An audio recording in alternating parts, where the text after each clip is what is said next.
En el nombre del Padre, y del Hijo, y del Espíritu Santo. Amén. Alabemos a Dios que en su palabra nos revela el designio salvador, y digamos en súplica confiada: renuévame por dentro, mi Señor. No cerremos el alma a su llamada, ni dejemos que arraigue el desamor. Aunque dures la lucha, su palabra será bálsamo suave en el dolor. Caminemos los días de esta vida como tiempo de Dios y de oración. Él es fiel a la alianza prometida. Si eres mi pueblo, yo seré tu Dios. Tú dijiste, Jesús, que eras camino para llegar al Padre sin temor.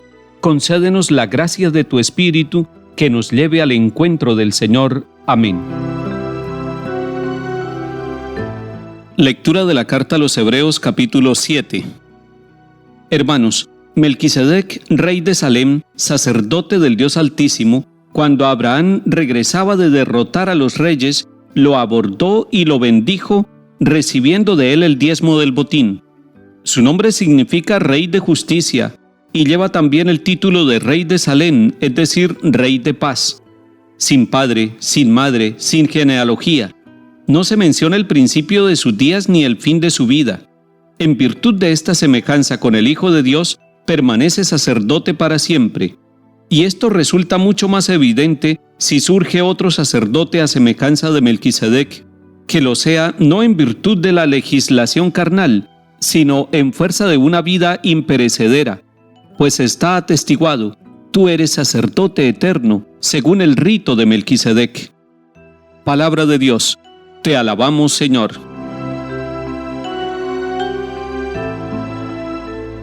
Volvemos a la figura de Melquisedec. Es muy interesante esta figura. Es llamado Rey de Salem y es sacerdote del Dios Altísimo. Dijimos que en el capítulo 14 del libro del Génesis, ese momento en el cual Abraham y Melquisedec se encuentran en el camino de la vida. Viene Abraham de ser triunfador, de derrotar a los enemigos. Se acerca Melquisedec y lo bendice, pero por su parte, Abraham le ofrece el diezmo del botín. La carta a los Hebreos nos explica que el nombre de Melquisedec tiene un contenido: es Rey de Justicia, pero también es Rey de Paz. Cristo es el nuevo Rey de la Justicia y el nuevo Rey de la Paz. Se nos dice también que Melquisedec era sin padre, sin madre, sin genealogía. En cambio, Cristo sí tiene genealogía. Sabemos que Cristo es el Hijo de Dios Padre, que fue engendrado desde siempre y que se encarnó en el seno de la Virgen María. Cuando nosotros leemos el capítulo 17 de San Mateo, encontramos la genealogía de Jesús, porque a diferencia de Melquisedec, Melquisedec no se sabe de dónde viene, ni se sabe tampoco el fin de su vida. En cambio de Jesucristo, el sumo y eterno sacerdote, sabemos que viene de Dios Padre, sabemos que a través de la familia de María y de José, tomó casa para vivir entre nosotros. Pero además sabemos cómo fue el fin de su vida. El fin de su vida fue una entrega amorosa en la cruz. Y además sabemos que Cristo no terminó en la tumba, sino que resucitó y que está vivo y que está en la presencia de Dios Padre. La semejanza entre Jesús y Melquisedec es una semejanza en el sacerdocio, pero sabemos también que hay una gran diferencia, que nos encontramos en Cristo Jesús ante el verdadero Rey de la Paz, ante el verdadero Rey de la Justicia, el que cumple la voluntad de Dios Padre, el que entrega su vida por nosotros. Hoy tendríamos que pensar en Cristo que se hace presente en todos los continentes a través de los sacerdotes, y a través de los sacerdotes en el altar. El pan y el vino son la presencia del sumo y eterno sacerdocio de Cristo, que se sigue actualizando, que se sigue entregando por nuestra salvación. Así como Melquisedec le salió al camino de Abraham cuando venía de derrotar a sus enemigos, Cristo Jesús nos sale y nos encuentra en el camino de la vida y nos da su cuerpo y nos da su sangre para que nosotros nos alimentemos y continuemos el camino que nos lleva a la casa de Dios Padre.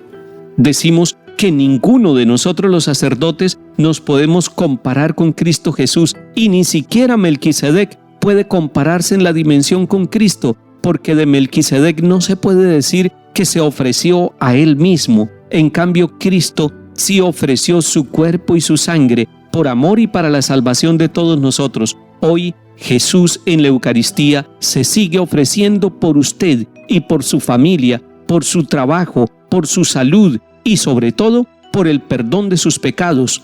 Él se sigue ofreciendo por nosotros. La Eucaristía, milagro de amor, sigue actualizando el sacrificio redentor del sumo y eterno sacerdote que tenemos en favor nuestro y que nos da la paz y que nos da el perdón. Sintamos la alegría de ese sacerdocio de Cristo y sintamos la alegría de que a través del sacerdocio ministerial dentro de la Iglesia, Cristo se hace presente en el altar para entregarnos su cuerpo y su sangre.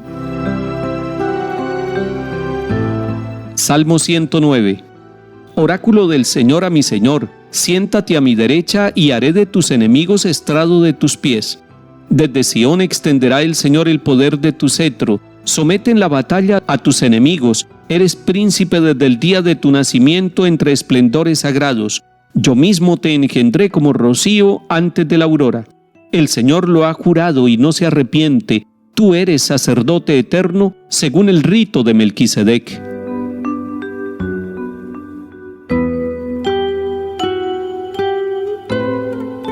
Lectura del Santo Evangelio según San Marcos, capítulo 3. En aquel tiempo entró Jesús otra vez en la sinagoga, y había allí un hombre con parálisis en un brazo. Estaban en acecho para ver si curaba en sábado y acusarlo. Jesús le dijo al que tenía la parálisis: levántate y ponte ahí en medio.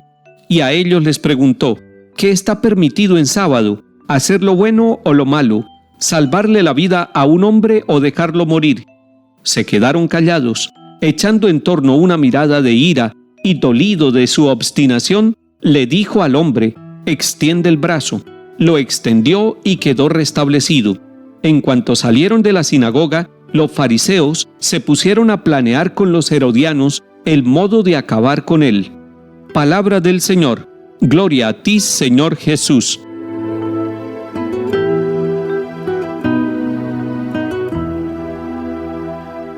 Cristo está amenazado por los fariseos, que representan el poder religioso de su tiempo, y por los herodianos, que representan el poder político.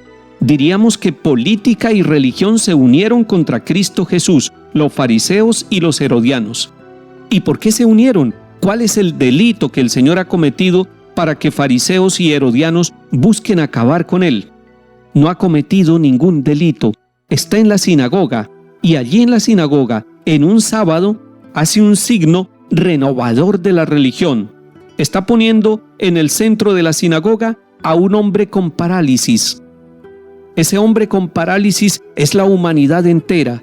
Ese hombre con parálisis somos todos nosotros cuando estamos paralizados por el pecado, por las esclavitudes de nuestra vida. Y el Señor quiere liberar toda esclavitud del ser humano. Una religión de liberación, una religión que hace lo bueno, que da la vida, que da la paz, una religión que hace salir del hombre o de la mujer lo mejor que tiene, lo mejor que ha recibido de parte de Dios para ponerlo al servicio de su progreso personal y del progreso comunitario. El Señor sabe que es sábado y sabe que hay la prohibición de hacer unos actos en sábado. Se ha desfigurado el sentido del sábado. El sentido del sábado es un descanso en la presencia de Dios en el Antiguo Testamento y un recuerdo de la liberación. Y si el sábado es el recuerdo de la liberación, ¿por qué no liberar del mal a un ser humano? ¿Por qué no salvar a este paralítico que ha vivido esclavizado y que no puede desarrollarse como persona? Por eso Jesús les pregunta: ¿qué está permitido hacer en sábado?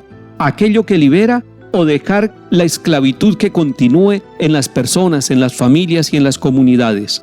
La verdadera religión, la que nos propone el Señor Jesús, es la religión de la fraternidad, es la religión de la misericordia, es la religión de la vida y de la paz, que nos lleva a construir la realidad social y la realidad personal en un camino de libertad.